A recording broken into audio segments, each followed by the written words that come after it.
বন্ধুরা, আজ একটু ভোলা মাছের ঝাল হবে। সমুদ্রের ভোলা, সুন্দর।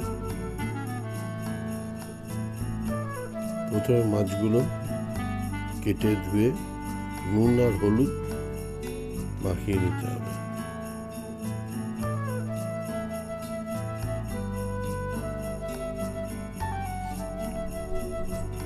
কড়াই বসিয়ে কড়াইটা গরম করতে বসিয়ে দিলাম।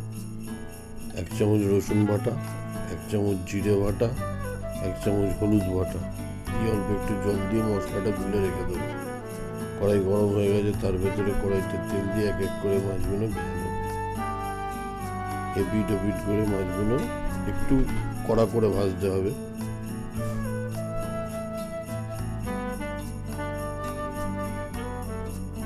এক এক করে সব মাছগুলো এভাবেই ভেজে নেব।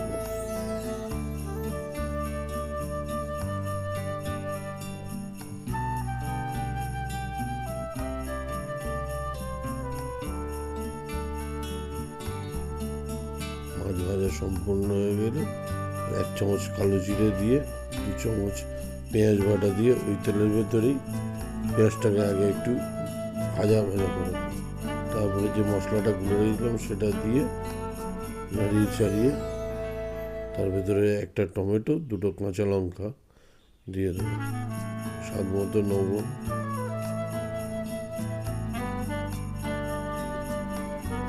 দিয়ে ভালো করে কষিয়ে জল দিয়ে দেবো অল্প একটু, দিয়ে আবার কষানো।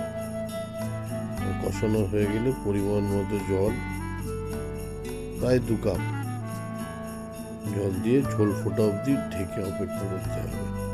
জল ফুটে গেলে এক এক করে মাছগুলো সব ঝোলের ভেতরে দিয়ে দেবো।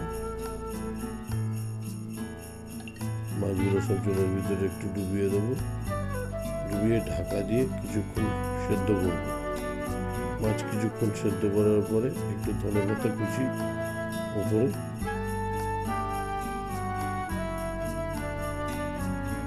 দিয়ে দেবো। রান্না কমপ্লিট। এগুলো আপনারা ভাতের সঙ্গে খেতে পারবেন, খুবই ভালো খেতে হয়। ভোলা মাছের ঝাল, এটা সর্ষে ভাজাটাও ভালো লাগে।